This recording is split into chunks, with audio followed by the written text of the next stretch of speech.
Welcome back to Creative Operations Europe 2022. Over to you, Nikki. Thank you, my darling. Welcome back. Welcome to Workflow Analytics, how operational data can accelerate your creative team's success. As always, please don't forget to type your questions in the Q&A box at any point throughout the session. When they come into your mind, pop them in, and I will go through them at the end of the presentation. So our next speaker is the Creative Operations Manager for Wayfair, Europe's in-house creative agency. Sophie oversees the operational strategy of multiple creative teams across both digital and print. Sophie uses agile workflow principles, a data-driven approach, and an in-depth understanding of creative production to roll out an impactful team processes and people structures to ensure that she has a team of happy and efficient creatives. And we all know what happens when we don't have happy creatives. So this is very important. And Sophie is going to take us through her approach today. Sophie, over to you. Hi, everybody. I'm so pleased to be here. Thank you for inviting me to speak at this event. As Nikki said, we're going to talk today about workflow analytics, how these can accelerate your team's success, and I'm going to start by sharing my screen. Okay, so just to confirm, everyone can see the Creative Ops Europe 2022 slide. Yes, great. We're all good. Thank you so much, Nikki. Cool. So yeah, welcome to my talk on workflow analytics. I'm really excited to be here and talk about this topic with you all. So we're going to dive right in. This is just a quick overview of how the talk is going to run today. I'll start with a quick introduction to Wayfair, my role within the company, and a bit about our creative team setup. Then we'll move on to speaking about what operational data looks like and how ops teams can leverage this to improve efficiency, transparency, and prioritization within our teams. Then some quick tips for getting started with this. Of course, we'll leave time at the end for questions. Okay, so as you might already know, but not necessarily, Wayfair is an online furniture and homewares company based in the US with its European headquarters in Berlin and multiple offices across the US, Europe, and Asia. Our co-founders originally started Wayfair as a collection of more than 200 product-specific sites with everything from bar stools to bedroom furniture and even birdhouses. In 2011, they then brought everything together under one roof and created Wayfair.com, a single site where people could find millions of products for every part of their homes. Expansion into the UK and Germany followed pretty soon after that, and the company has now grown to over 18,000 employees in North America and Europe, serving almost 26 million active customers. Our brand promise is to give customers the power to create spaces that are just right for them and to help everyone, anywhere, create their own feeling of home. We do this through our brand pillars of expertise in home, unparalleled selection, tangible value, and a seamless customer experience. Yeah, and we'll move on also to learning a little bit about my role within Wayfair. I'm a manager in Wayfair Europe's Creative Ops team, where I focus on operational excellence, process optimization, and creative analytics across digital and print marketing, catalog production, and video. So I've really, over the years, I've had my fingers in multiple pies within the creative team, and I'm hoping this puts me in a good position to share some tips and tricks with you all today. I've been at Wayfair nearly 6 years, and our creative team has really developed hugely throughout that time. And so I'm excited to share our learnings when it comes to, getting your team set up for reporting and workflow analytics, because this was a big element of our team growth and our team development throughout that time. A little bit about our creative team, just so you understand the context of this talk. We're made up of designers, copywriters, project managers, and TV producers. And together we write and design everything that our customers, suppliers, employees, and even potential recruitment candidates see across our European marketing channels. Today, we are a highly efficient in-house creative studio with tight processes that enable us to support what is now a rapidly scaling business in Europe. But it really wasn't always this way. When the creative ops team was founded, our team was still working in a super agile, super waterfall style, creating individual timelines for each ticket and having very little insight into our total capacity usage and sort of potential things that were coming further down the line. So in 2019, my manager and I drove our creative team's transition from waterfall to an agile operating system, which then included the implementation of a sprint workflow, a Jira ticket management tool, and time logging across the creative team. We previously hadn't been doing any of that, which really gave us very little insight into where our time was going, essentially. The new structured workflow opened up, like a whole host of analytical possibilities for us that we were sorely missing before, although we didn't really know it at the time.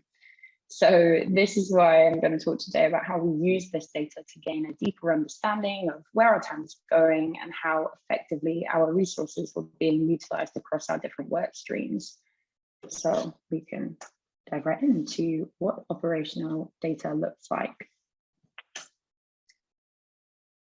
So the world of data can be very overwhelming, but don't be scared. Luckily, the kind of metrics we might use to inform operational analysis and decision-making don't require complex multi-metric calculations like some of the performance metrics and KPIs that we see in marketing, product, brand, for example. They're actually relatively simple, and it's quite likely that as project managers and producers, you're already familiar with many of them. You might just not be aware that they can actually be reported out on and leveraged as key performance indicators for you and your creative team.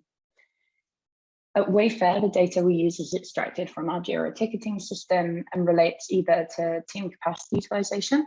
So this is total capacity, estimated time, and log time, or key dates within a ticket lifecycle. So date created versus due date versus resolution or completion date. However, these are just a few of many different data points that might be relevant and accessible for your individual team. Others could include things like production budget, freelancer spend, the utilization of different tools, total number of assets, number of tickets, etc., etc. Really, this is just what Wayfair does, but there are lots of different possibilities. However, this data obviously won't mean much to anyone unless we contextualize it within its different sources and use it to draw comparisons that help us understand what each data point signifies for our team. Once we position these metrics within a certain context, then we can move on to using them to track progress and evaluate the success of certain initiatives, essentially turning them from bare metrics into KPIs for our team. One thing to note is that most of the time I find that you can look at your data on two different levels, a sort of team or internal level and a project or external level, because each perspective allows you to draw different conclusions from actually the same data set. So team level KPIs would allow you to critically assess things like the efficiency of your team's workflow processes, resource usage, in order to inform process enhancement opportunities and long-term capacity planning. Project level KPIs relate more to your team's output on certain channels and initiatives, providing like an overview of where creative resources are being allocated and then informing conversations around ROI, priorities, etc., with your stakeholder group. Another way of looking at this is really that team level KPIs are likely to spark changes to your internal processes and be a conversation between you and your creatives and your creative leadership team, whereas project level KPIs are more likely to result in external changes to your work. For example, what kinds of projects are being channeled to your creative team, how many of them, and sort of prioritization between the different requests that you typically receive from the stakeholder group. So on the team level, we look at team capacity utilization, which is a comparison between total available hours, assigned hours, and logged hours, as well as on-time rate, which indicates what percentage of tickets transition to a resolved or done status before the target due date. As you can see from this chart, this is showing total capacity utilization, and this is just an example of how that might look over time. On a project level, we essentially look at where our time is going, both in flat numbers and percentage breakdowns. The way you break your data down really depends on the setup of your ticket management system and which areas of your team's output you want the most visibility into, which we can discuss a bit later in the talk. At Wayfair, our priority breakdowns are marketing channel, audience, and campaign.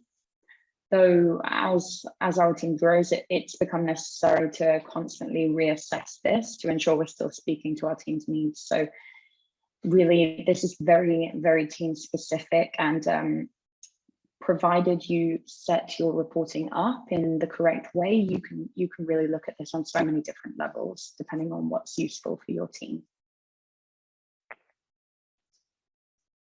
So those are the types of data points and measures I refer to when I talk about operational data. And as you can see, most of the time it's nothing new for creative teams. I like to think of creative reporting as more a question of thinking critically about your input and output and how internal or wider business factors can affect these. So now I really want to talk a little bit about why this is important for creative operations. How does this work out in practice, and what we can actually do with these KPIs to help your ops team identify trends, test out hypotheses they might have about potential efficiency gains within your workflow, or reasons why certain things are becoming, for example, more stressful within your team or something like that. And also to measure success on any changes that you do implement within the team. These are really just some general benefits and a starting point for you and your team, though. I think that it's important to bear in mind that the more you start to use these metrics and build up like this bank of historical data, the broader the possibilities do become. So we're back to our team level chart. The first way that this data can benefit your creative operations team and your wider creative team is in regards to capacity and resource planning. So team level KPIs can be incredibly useful for assessing resource allocation, planning future capacity, because they give you a greater ability to do these three things that I've outlined in the slide. So number one, ensure that your time estimates are accurate and your creative team's workload is even. Reviewing how accurately your creatives are estimating time required for certain projects is super important, because it ensures that your creative ops team has a clear understanding of the resources that are available to them, which then in turn enables them to plan projects and sprints in a way that ensures that your resources are being effectively utilized, so you're not dramatically under capacity sprint over sprint, but that you're still maintaining an even workload across your team, and you're not going to run into issues with team stress, low team morale, things like this. Another benefit in this regard is that once you do have a solid bank of project data, you could even refer to averages of time estimated and logged on different project types that can easily be compared to one another, which can speed up and even partially automate capacity planning processes. So, for example, if for 6 months, your team has been putting an average of 2.5 hours on an email ticket, then in the future, you could start pre-estimating that time in order to gain a better insight into what's coming for you in the future, and how that might impact your team's capacity and how well you might be able to meet that demand. The second way that it can benefit your team is in identifying and planning for peaks and troughs in demand throughout the year. So an overview of team capacity utilization allows us to anticipate and plan for these peaks when they do arise. So for example, in this chart, you can see that in the summer months, we typically experience a reduced overall capacity for the creative team due to out of office, holidays, these types of things. So with this data point and with this clear overview of how long that period might last, etc., what kind of impact it generally has on your team's capacity, your ops team could proactively start managing stakeholder expectations or securing freelance resources in a proactive rather than reactive way, which could make that workflow much smoother for all parties involved. Then the final way that we generally use this for capacity and resource planning, and I do find this to be a very significant point, is that this data helps us investigate team concerns as they're raised and substantiate requests for additional support in terms of headcount or staffing. So, for example, if the team complain of being stressed with their projects or unable to complete their work within the allotted time frame, you can review the capacity data to understand if this is due to a genuine excess of project work or whether other factors could be contributing to team stress. If a significant difference in capacity versus demand does arise, the data that shows the team being at full capacity month over month and still exceeding their projected time on work can be used as a concrete data point in discussions around staffing and headcount. This is particularly useful for teams working in the corporate or tech sectors, my personal experience, given that data is such a powerful tool in validating arguments and requests within these environments. On that note, the second way that I think operational data can really benefit creative teams is in identifying opportunities for process optimization. Capacity utilization and on-time rate can be leveraged to spot inefficiencies in creative workflows and identify blockers to your team's success. At Wayfair, we define on-time rate as the percentage of tickets or tasks that are resolved prior to their due date. Yeah, and the three main things we consider when looking at this metric are identifying workflow inefficiencies or efficiency across channels, brands, languages, etc. So seeing how consistently your team is completing their projects on time across different channels and brands can help us make comparisons between those project types to understand what is and isn't working. So for example, if you see that we typically maintain a high on-time rate for app requests, but that the on-time rate for on-site is generally much lower, you can investigate whether there are any processes or methods that you're using on app tickets that could translate into the on-site workflow to increase efficiency on that channel. This is really helpful because this can be especially helpful if you have different creative teams working on different channels or brands, because they might have reduced context or exchange with each other, which can easily lead to workflows becoming a bit siloed. The second thing you can look at this data for is to identify collaboration issues with specific stakeholders or channels. So if you see that a specific channel is having a decline or has a low on-time rate, this can be down to a number of things, such as unclear briefs that necessitate a lot of back and forth between teams, slow stakeholder response times, delaying feedback loops, or even inadequate tooling or understanding of asset specifications causing QA processes to drag on. Identifying problems like these early on can help you course correct quickly and then ensure bad collaboration norms or a lack of trust between partners doesn't take hold. The final way that you can use these data points to promote process optimization is really for scaling output. You can establish when the need for new processes or lead time negotiations with stakeholders arise.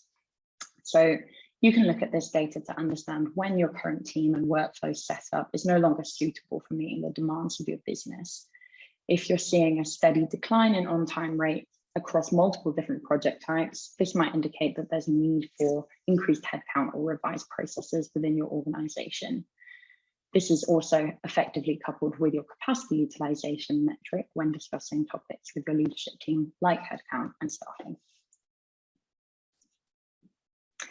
Finally, project level data can be incredibly useful for prioritization and transparency.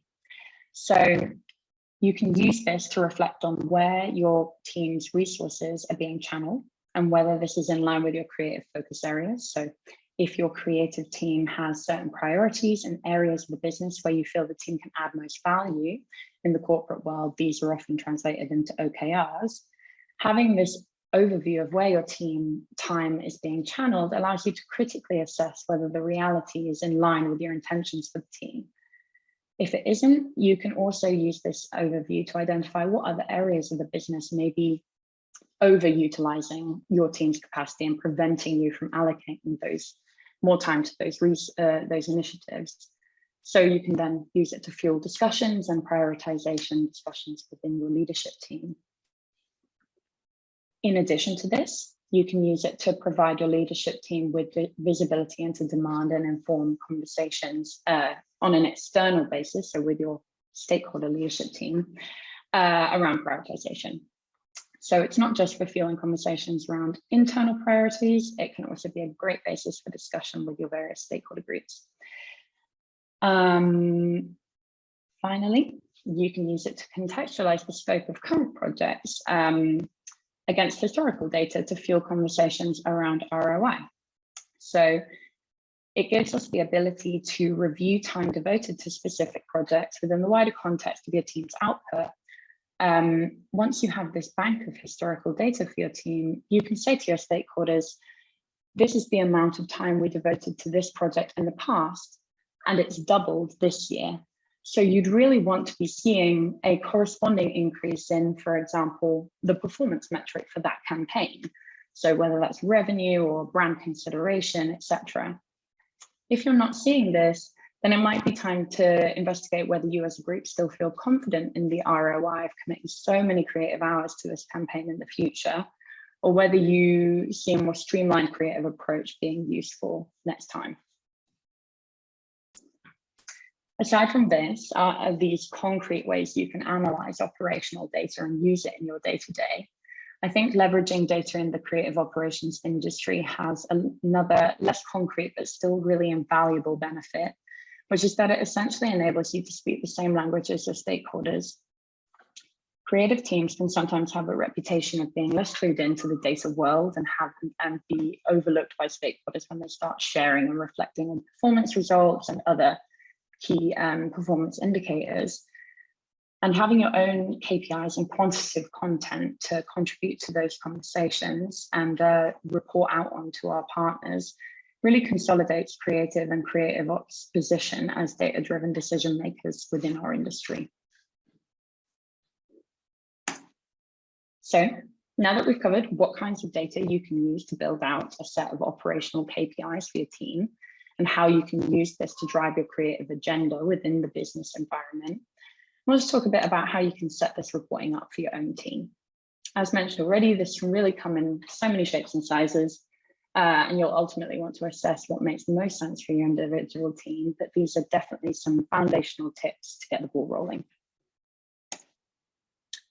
The first step is to get your team logging time. This is really the backbone of a lot of the operational data that we've spoken about. And as a big fan and user of the Agile methodology, I would also encourage that your team estimates time they think is needed for certain tasks before starting work.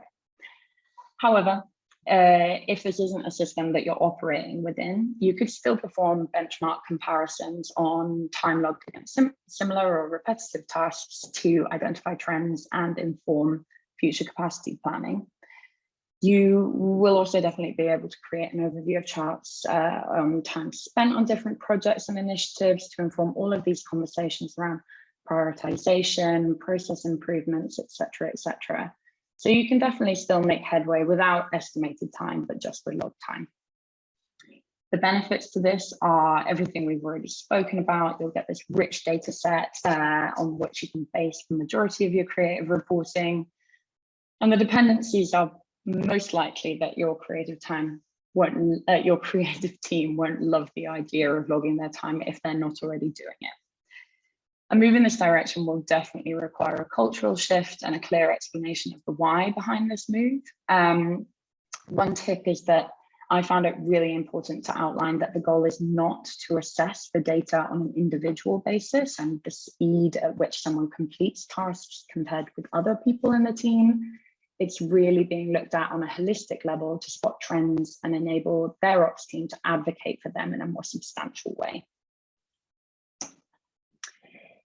The next thing you can do to get your reporting started is to roll out some kind of project management system within your team where you can input, store, and export your data. This is most likely something your team already has in some capacity to receive and plan and schedule tasks, but some of the core ones are Jira, Asana, Monday, Basecamp, these types of tools. You can even use internally built project tracking tools sometimes. Not all systems will have inbuilt time tracking, but many of them have a compatible plugin that enables this in some form or another. Benefits to this are definitely a more structured and transparent workflow. Tools often offer some kind of inbuilt reporting. The quality of this generally varies, but it can be really helpful. And then this crucial data export functionality. Some of the dependencies are, of course, budget, some platforms needing these plugins for time tracking, and then compatibility with the rest of the organization, because in some cases, you might want your stakeholders to start requesting work from your team using this tool. The final step in the process depends a little bit on your company's tech setup and how much buy-in you have to establish this reporting within your organization. If you're driving this initiative yourself without data science or any support, don't worry. If you're anything like me, and I assume you are because we're all creative project managers, then you absolutely love a spreadsheet. Once you have your team time logging and data export set up, the last piece of the puzzle is taking that data and visualizing it in some charts or tables that you can analyze and share with your leadership team. This can be really simple, just some basic formulas, totaling your team time spent in certain areas during a specific time period, and then transferring that into a chart. If you do have support from your company's data science or eng team, then you could even take it one step further and integrate your project tracking tool with your company's cloud data storage system. So that would allow you to remove this need for manual data export, which is time consuming. And instead you could invest in data visualization tools like Tableau, Looker, Google Data Studio that can be linked to the cloud query results and refresh automatically on a regular basis. And that's everything I have to say about operational data. There was so much there, Sophie. Thank you so much. We've actually got loads of questions for you that we're not going to be able to get through. So I'm going to try and quickly get through a couple. And then if you wouldn't mind going into the Q&As after and trying to catch up with as many people as possible. 100%. There's some amazing questions here. How do you transition from a waterfall to agile workflow, and what are the key pieces of information that you need at the start before you manage that transition? Yeah, I think that's a great question, and there's no one way of doing this, but I think the most important thing that you need in order to do that is senior level stakeholder buy-in for that switch. So the transition from waterfall to agile, usually this constitutes a transition to a sprint workflow, which typically extends timelines for project realization. So you have a ticket entry deadline ahead of your 2-week sprint, which then has a knock-on effect on when the stakeholders can brief work and how long their turnaround times are.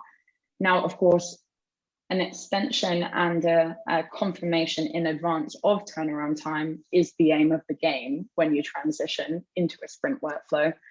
But there may well be some pushback in the beginning. So I would say you start having those conversations on a senior stakeholder level, secure that buy-in, and then you can start planning things and communicating things to your stakeholder group. Amazing, thank you, Sophie. So if I can ask you to just go into those Q&As, and then, because honestly, everyone's got so many very good questions. Up next in track 1, here from Brandfolder, they're discussing the art of creative reuse and repurposing, or head over to track 2 for make the most of what you already have. Integrate your specialist programs to organise multiple input and output channels with SendShare. We'll see you there. Thank you so much, Sophie. Thank you so much, everybody. Goodbye.